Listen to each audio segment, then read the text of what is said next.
जीना तो आदमी के साथ है, जीना तो पड़ोसी के साथ है, काम तो कलीग के साथ करना है, जीना तो परिवार में है। उन पर मेहनत नहीं हुई, और मेहनत नहीं हुई तो रिजल्ट है सामने। आज बंदूकें सिर्फ भारत पाकिस्तान बॉर्डर पे नहीं तनी हुई है, AK-47 घर घर में तनी हुई है, क्योंकि हमने वहां मेहनत नहीं की। और फिर हम कहते हैं इंसान ऐसा होता चला जा रहा है। होगा, बाय डिफॉल्ट होगा, क्योंकि जिस क्लासरूम में हम बच्चे को विनय क्या सिखाते हैं, वो विद्या ददाति विनयम का गीत रटाते हैं, उसी क्लासरूम में खड़े होकर हम बच्चे को कहते हैं कि you are one of the 40 and you have to be one of the best in the 40। आपको इन 40 बच्चों में सबसे पहले आके खड़ा होना है, और हर बच्चे को हम कह रहे हैं, और साथ साथ हम हर बच्चे को सिखा रहे हैं कि विद्या ददाति विनयम विनया ददाति पात्रता कहां से आएगी। कंट्राडिक्शन है हमारे कंटेंट में और हमारे प्रोसेसेस में। मैं इसलिए कह रहा हूं कि शायद इस फोरम पे रख के मैं इस बात को कह सकता हूं। आज अगर मैं किसी ऐसे स्कूल के सामने खड़े होकर ये बात करना चाहूं जिसके क्लासरूम में, एक क्लासरूम में 100 बच्चे बैठ के पढ़ रहे हैं, जिसके बच्चे अभी टाट पे बैठ के पढ़ रहे हैं, मैं शायद उसको नहीं कह पाऊंगा, क्योंकि उसको पहले मुझे उसकी वो प्रॉब्लम सॉल्व करनी है। पर कम से कम जिस फोरम में आज मैं खड़ा हूं, फॉर्चुनेट हूं मैं इस फोरम के साथ बात रखने के लिए कि मैं इन मुद्दों पे आपसे बात कर पा रहा हूं, कर सकता हूं, और आप शायद उस बात को समझ सकते हैं प्रायोरिटी से। आपके मन में जब मैं ये बात कह रहा हूं तो ये क्वेश्चन नहीं घूम रहा हम कैसे करें यार, हमको तो 150 बच्चे क्लास में बिठा के पढ़ाने पड़ रहे हैं, ऐसे ही होगा। हमारा कंटेंट बहुत कंफ्यूजिंग है। पूरे के पूरे स्कूल सिस्टम को एक नए सिरे से देखने की जरूरत है। जहां हम बहुत अच्छा डिलीवर कर पा रहे हैं, वहां हम अच्छी टीचिंग कर पा रहे हैं, अच्छा लर्निंग अभी नहीं है। लर्निंग नहीं है, उसका प्रमाण है कि किसी भी पढ़े लिखे आदमी के बारे में आप गारंटी नहीं ले पाएंगे कि यह आदमी जब सड़क पे गाड़ी चलाएगा तो ट्रैफिक रूल्स का वायलेशन नहीं करेगा। पढ़ाया तो था आपने, किसी एक एप्रोप्रिएट लेवल पे आके आपने ट्रैफिक रूल्स का चैप्टर पढ़ाया था, हाउ टू ड्राइव सेफ का चैप्टर पढ़ाया था, लेकिन लर्निंग नहीं हुई, सिर्फ टीचिंग हुई। यह उस बात का प्रमाण है।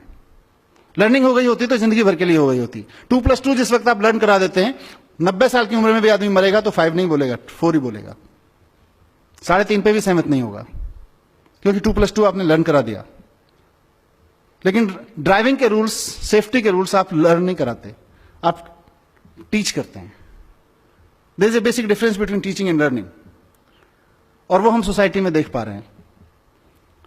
सोसाइटी इंजीनियर्स मांगती है आपसे एक स्कूल के रूप में, आपसे डॉक्टर्स मांगती है, अच्छे अच्छे प्रोफेशनल्स मांगती है, लेकिन वही society, that's why I said, मैं स्वार्थ के तहत आया हूं आपके पास में, ये मेरा स्वार्थ है। जिस सोसाइटी को मैं रिप्रेजेंट कर रहा हूं, मैं एक बहुत छोटे से हिस्से को उसका रिप्रेजेंट कर रहा हूं, लेकिन एक एजुकेटर से, एक प्रिंसिपल से, एक टीचर से, एक मैनेजमेंट ऑफ एजुकेशन से, एक एजुकेशन मिनिस्टर से अगर मैं इस तरफ आके खड़ा हो जाऊं, ये सोसाइटी वो कंटेंट मांग रही है आज कि साहब हमने 2.5 साल का अपना बच्चा आपको दिया, आपको उसको फिजिक्स पढ़ाना है, फिजिक्स पढ़ाइए, केमिस्ट्री पढ़ाना है, केमिस्ट्री पढ़ाइए, लेकिन जब वापस दें तो एक अच्छा स्किल्ड आदमी भी हो, लेकिन एक आदमी भी अच्छा हो।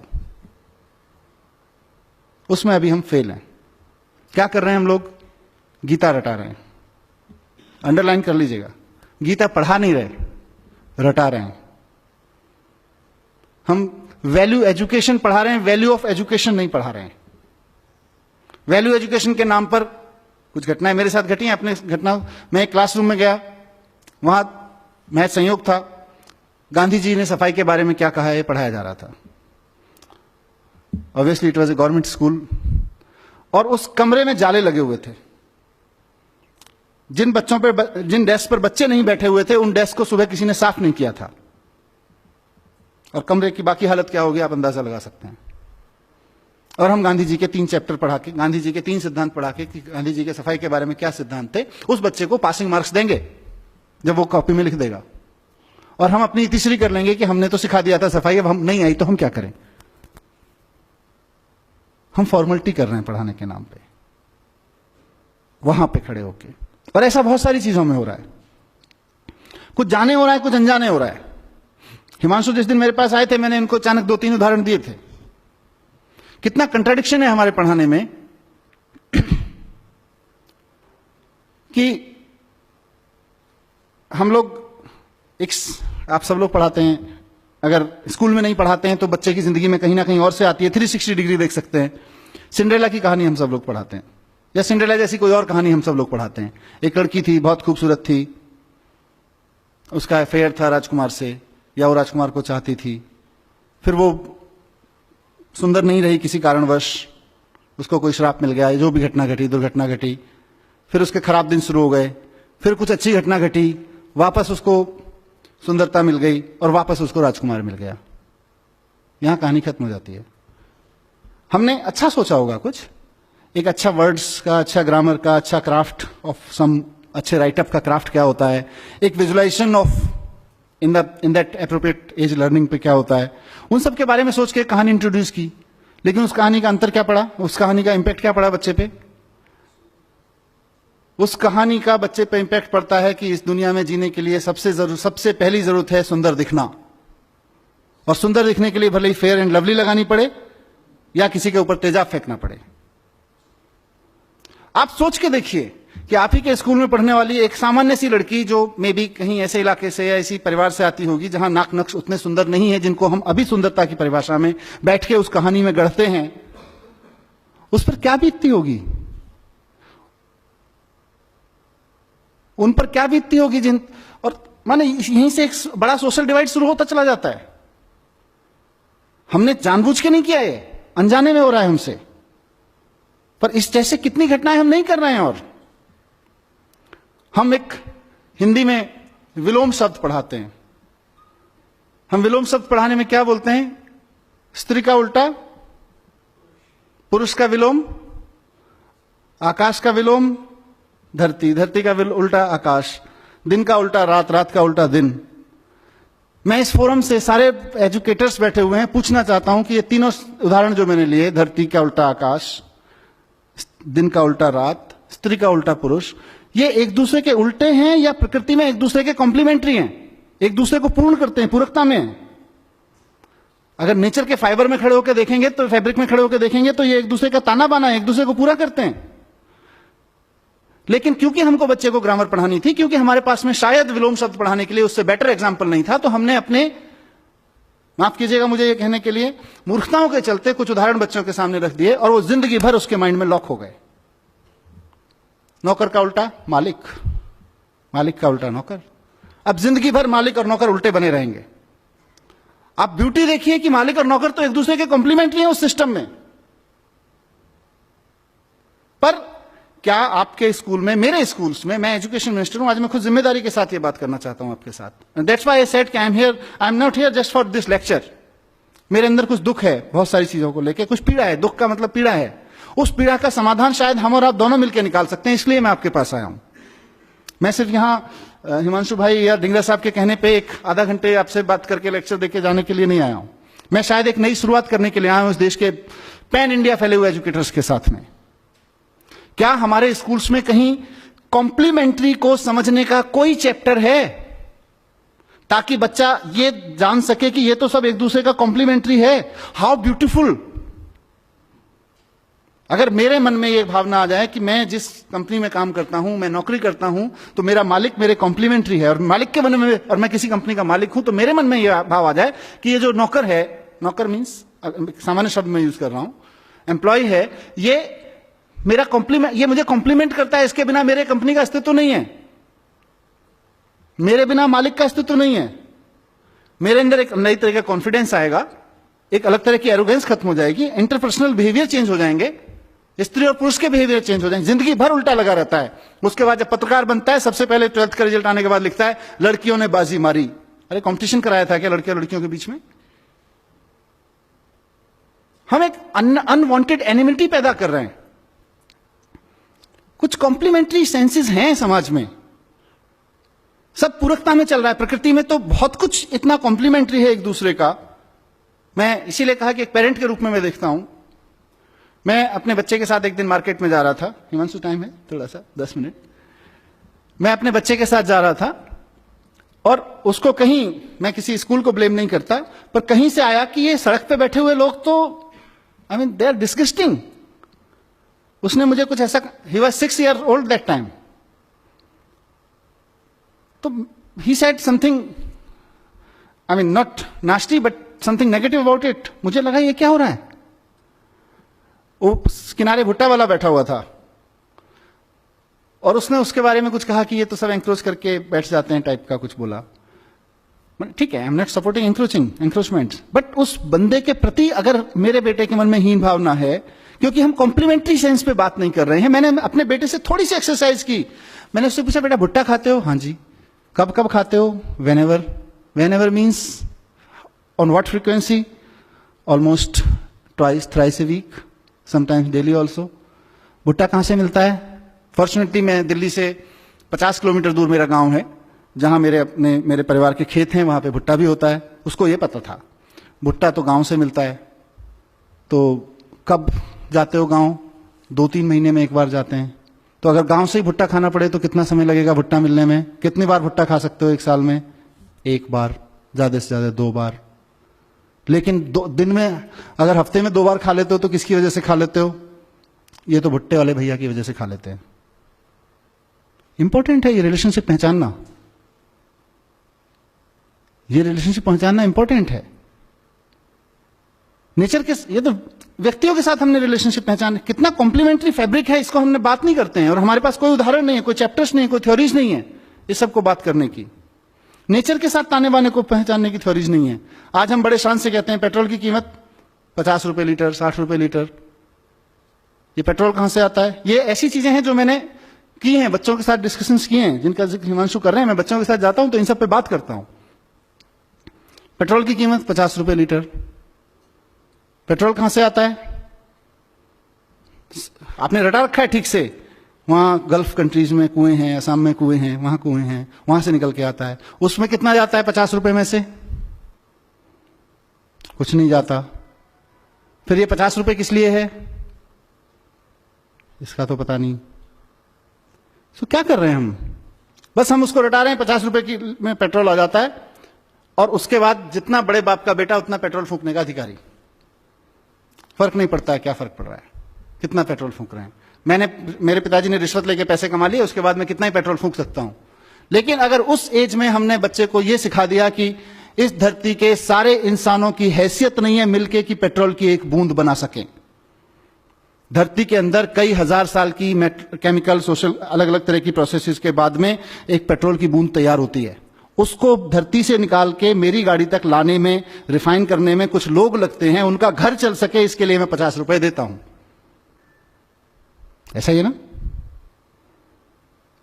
तो उसको अचानक अपने 50 रुपए की कीमत भी समझ में आ जाएगी, कहां जा रहा है ये भी समझ में आ जाएगा, और पेट्रोल भी समझ में आ जाएगा।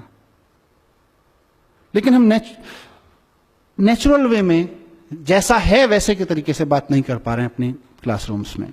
ये मेरी एक पीड़ा है जो मैं आपके सामने रखना चाहता था, जो मैं चाहता हूं कि हम सब इस पे ध्यान दें। बहुत सारे ऐसे काम हम कर रहे हैं। एक और उदाहरण मेरे मन में आता है, मैंने अपने बच्चे की किताब से देखा। उसके बच्चे की किताब में किसी जगह आया, एक शब्द था जेंटलमैन। अब जेंटलमैन के ऊपर एक तस्वीर बना दी गई, अर्ली चाइल्डहुड एज, बहुत ही सूटेड बुटेड सा आदमी, एकदम ऐसे खड़ा हुआ, बैग लेके, टाई लगा के। अब क्या हो गया? उस बच्चे को समझ में आ गया कि जेंटलमैन तो ऐसा होता है, क्योंकि जिस एज में आप उसको ये जेंटलमैन सिखाने की कोशिश कर रहे हैं उसमें उसकी पिक्चोरियल अंडरस्टैंडिंग ज्यादा है, लर्निंग लेवल थ्रू पिक्चर्स ज्यादा है, पर वो उतना नहीं सीख रहा है जितना आप सिखाने की कोशिश कर रहे हैं। वो 360 डिग्री सीख रहा है, और ये हमको स्वीकार नहीं है कि बच्चा 360 डिग्री सीख सकता है। हमको लग रहा है बच्चा तो उतना ही सीखेगा जितना हम सिखाएंगे, जी फॉर जेंटलमैन।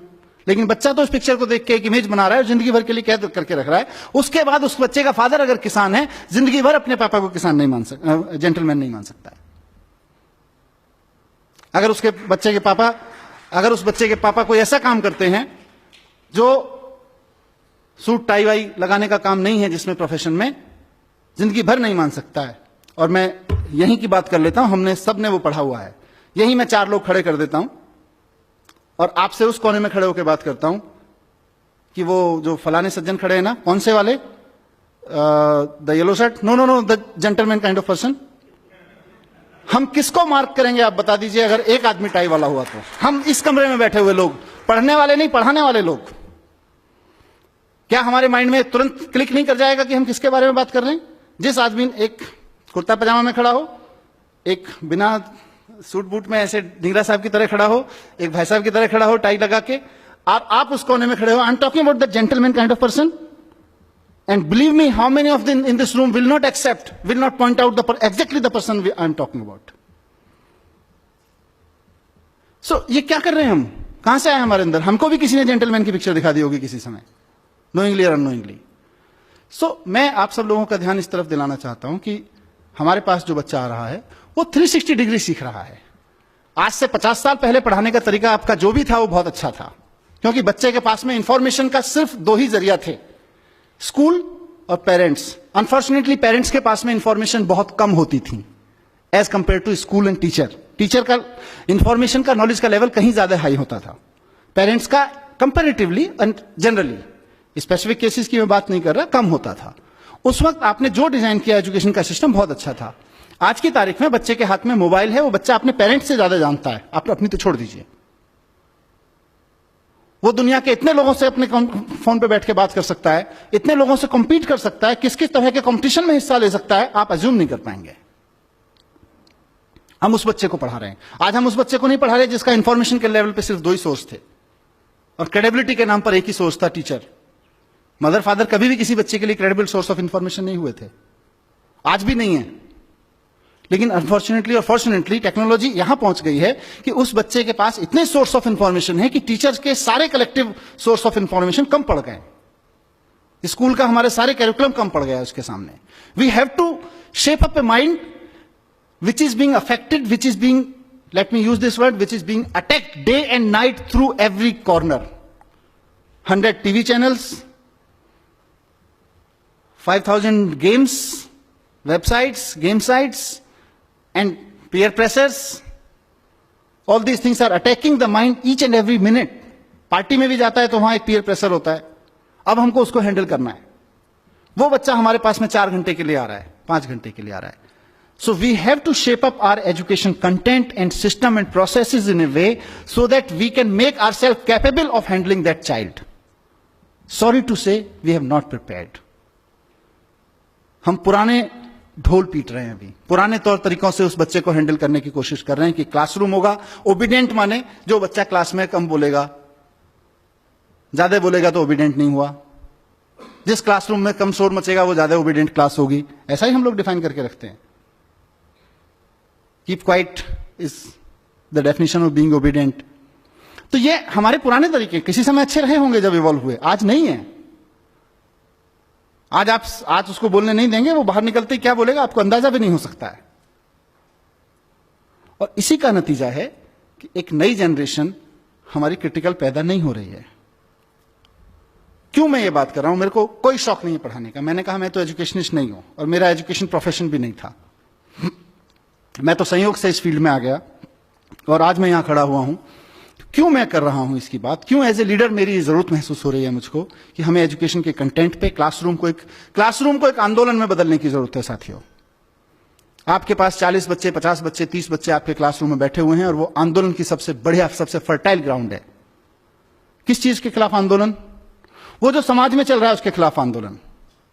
समाज में धर्म के झगड़े चल रहे हैं, हमको क्लासरूम में बैठ के सेटल करना पड़ेगा कि ये बच्चा जब जाए तो उन धार्मिक झगड़ों में शामिल ना हो पाए। इवन को इन्फ्लुएंस भी करने की कोशिश करे तो उसको क्लैरिटी है, उसको इंटरनेट पे, व्हाट्सएप पे भी कोई ऐसा मटेरियल मिले तो उसको क्लैरिटी रहे, नहीं, I have understood it, this is rubbish.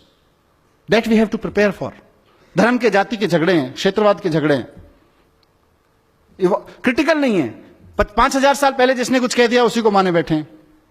नया करने की क्षमता पैदा नहीं हो रही है हमारे बच्चों में। आप देखिए कितने बच्चे हैं जो नया पैदा कर सकते हैं, नया सोच सकते हैं, रिस्क ले, क्योंकि नया करने के लिए रिस्क चाहिए, रिस्क लेने की क्षमता चाहिए। और रिस्क लेने की क्षमता हम लोग नहीं पैदा कर पा रहे हैं बच्चों में, क्योंकि हम जब पैदा कर पाएंगे तो हमारी क्लास में पढ़ने वाले 40 बच्चों में से कम 38 के बीच होनी चाहिए। अभी तो 38 में से 40 में से 2 के बीच है, उसके बहुत सारे और संयोग कारण हो सकते हैं। क्योंकि जब क्लासरूम से रिवॉल्यूशन से पैदा होगा, कॉन्फिडेंस पैदा होगा, नया करने की जिजीशा पैदा होगी, हिम्मत पैदा होगी, तो वो 40 में से 38 बच्चों की में पैदा होगी कम से कम। और उसका नतीजा क्या हो रहा है? एक नेशन जो अपने आप में कॉन्फिडेंट नहीं है, एक सोसाइटी जो अपने आप में अपने थॉट्स पे कॉन्फिडेंट नहीं है, अपने थॉट्स के प्रति क्रिटिकल, अपनी कन्वेंशंस के प्रति क्रिटिकल नहीं है, कुछ नया करने की हिम्मत नहीं जुटा पा रही है। 1500 साल पहले आर्यभट्ट ने कहा था शून्य है, शून्य की खोज की उसने किया, और हमने 1500 साल क्या किया? हमने 1500 साल गाना गाया, जब जीरो दिया मेरे भारत ने दुनिया को तब गिनती आई। हमने गाना गाया, और उसी शून्य का 1500 साल पहले जिस हिंदुस्तान ने शून्य का आविष्कार किया, उसी शून्य का इस्तेमाल अमेरिका और यूरोप के साइंटिस्ट ने करके पूरा साइबर वर्ल्ड उस शून्य में खड़ा कर दिया। हम गाना गाते रह गए, जब जीरो दिया मेरे भारत ने दुनिया को तब गिनती आई। उन्होंने साइबर वर्ल्ड खड़ा कर दिया। आज वो ट्विटर चलाते हैं, फेसबुक चलाते हैं, गूगल चलाते हैं, यूट्यूब चलाते हैं। हम अपने लड़के लड़कियां नौकरी करने भेजते हैं उनके यहां पे, और हम कहते हैं कि हम तो बहुत महान देश थे पहले से। हम अच्छा हमने किया है, काफी कुछ किया है। ऐसा नहीं है कि एजुकेशन में कुछ नहीं हुआ। मैं with due respect to every educator मैं कहना चाहता हूं कि एजुकेशन की आज तक की बहुत अचीवमेंट हैं। आज मैं अगर आपके सामने खड़ा होकर इस मंच से बोल पा रहा हूं और आप में से कोई इस बात को लेकर क्वेश्चन नहीं कर रहा है कि ये जो आदमी इतनी बड़ी बड़ी बातें यहां कर रहा है इसका धर्म और जाति क्या है, वो एजुकेशन की अचीवमेंट है आज हमारे यहां। आज आपके सामने कोई आदमी इंटरनेट यूज करता है और आपके मन में कभी भी यह सवाल नहीं उठता, मतलब आपके माने समाज के मन में, समाज में किसी के मन में यह सवाल नहीं उठता है कि इंटरनेट यूज करने वाले की जाति क्या है, जरा पूछ के तो देख लें। इस जाति के लोगों की हिम्मत कैसे हुई इंटरनेट यूज करने की? आज ये क्वेश्चन नहीं बचा है समाज में, वो एजुकेशन की वजह से है। 500 साल पहले गुलाम खरीदना और रखना या गुलाम की तरह बिकना समाज की स्वीकृति में था। आज कोई भी व्यक्ति इस बात को स्वीकार करने को तैयार नहीं है अपने सामने किसी गुलाम को बिकते हुए देखकर। खुद के लिए गुलाम होकर बिकना या खुद के लिए गुलाम खरीदना तो अलग छोड़ दीजिए, ये एजुकेशन की अचीवमेंट है। लेकिन जहां नहीं पहुंचे वहां का चर्चा करना जरूरी है। जो छूट गया एजुकेशन से वो बहुत क्रिटिकल है और वो बहुत स्लो है। इसीलिए मैंने कहा हम अतीत के गुणगान में बहुत लग गए हैं। हिंदुस्तान की सबसे बड़ी प्रॉब्लम यही है कि हम अतीत का गुणगान बहुत करते हैं। हमारे यहां आर्यभट्ट हुए थे, अरे सर जी आर्यभट्ट हुए थे, उसके बाद हमने क्या किया? आर्यभट्ट तो होके चले गए। मुझे कई बार लगता है कि अगर आइंस्टाइन हिंदुस्तान में पैदा हुए थे तो हिमालय में एक मंदिर बना देते हम लोग उसका, और समझा रहे होते अपने बच्चों को 14 कोस की परिक्रमा है, सीधे चले जाओगे, पेट के बल लेट के जाओगे तो जल्दी साइंस समझ में आ जाएगी। पैदल जाओगे तो इतने दिन लगेंगे साइंस समझने में, हेलीकॉप्टर से चले गए तो इतने दिन लगेंगे साइंस समझने में। मैं किसी धर्म और किसी मान्यता का अपमान नहीं करना चाहता हूं, उनकी सबकी एक साइंस है। हमने अपनी साइंस के चक्कर में वो साइंस भी खो गई। हम सिर्फ 40 रट रहे हैं, आइंस्टाइन 40, आर्यभट्ट 40, और हम 40 का देश बन गए हैं। हम नया सोचने की क्षमता खत्म कर दी है। तो मैं इस सभा के माध्यम से, जैसा मैंने शुरू में कहा कि एक बहुत बड़ा स्वार्थ मुझे यहां पे खींच के लाया है, और मेरा वो स्वार्थ है साथियों, मेरा एक सपना है कि इस देश की पॉलिटिक्स में एजुकेशन एक बड़ा मुद्दा बने, इस देश की सोच में एजुकेशन एक बड़ा मुद्दा बने। मैं एक ऐसे दिन का सपना देख रहा हूं कि हमने बड़े बड़े तरह के इलेक्शन देखे हैं। हम आ गए तो गरीबी हटा देंगे, हम हटा गए तो हिंदुओं को राज दे देंगे, हम आ गए तो मुसलमानों को राज दे देंगे, हम आ गए तो सिख इनका ये कर देंगे, उनका ये कर देंगे। हमने अलग अलग तरीके के अलग अलग रीजनल विज़ावी नेशनल इलेक्शंस में अलग अलग मुद्दे देखे हैं। मैं चाहता हूं कि इस देश में इस बात पर डिबेट हो और पॉलिटिकल पार्टीज आके खड़ी हों और कहें कि अगर हम आ गए तो हम एजुकेशन को यहां लाके खड़ा करेंगे, उस पर इलेक्शन लड़े जाएं। गलत सपना तो नहीं देख रहा जी? इस सपने को मैं अकेला नहीं सच कर सकता, इस सपने को मैं आप जैसे लोगों के साथ मिलकर सच कर सकता हूं। इस सपने को सच करने के लिए मुझे क्या मतलब, हमें एज ए नेशन हम लोगों को एक बहुत बड़ी डिबेट की जरूरत पड़ेगी, बहुत बड़े डिस्कोर्स की जरूरत पड़ेगी। जो अलग अलग डिस्कोर्सेज में उलझे हुए लोग हैं, फंसे हुए लोग हैं, उनको सबको लाके इस प्लेटफॉर्म पे, इस पैराडाइम पे लाके खड़ा करने की जरूरत पड़ेगी। आइए बाद में बात कर लेंगे तुम्हारे धर्म के झगड़ों के बारे में, आइए पहले एजुकेशन के बारे में बात करते हैं। बाद में बात कर लेंगे तुम्हारे फालतू के झगड़ों के बारे में, आइए पहले एजुकेशन के बारे में। एजुकेशन के कंटेंट से लेके उसके पर्पस तक पे बात करनी पड़ेगी। उस सब के लिए एक बड़े एजुकेशन रेवोल्यूशन, एक बड़े एजुकेशन के आंदोलन की जरूरत है, जो क्लासरूम में भी चलेगा। क्योंकि सबसे बढ़िया चीज इसमें यह है कि आपके पास में जंतर मंतर सजा हुआ है।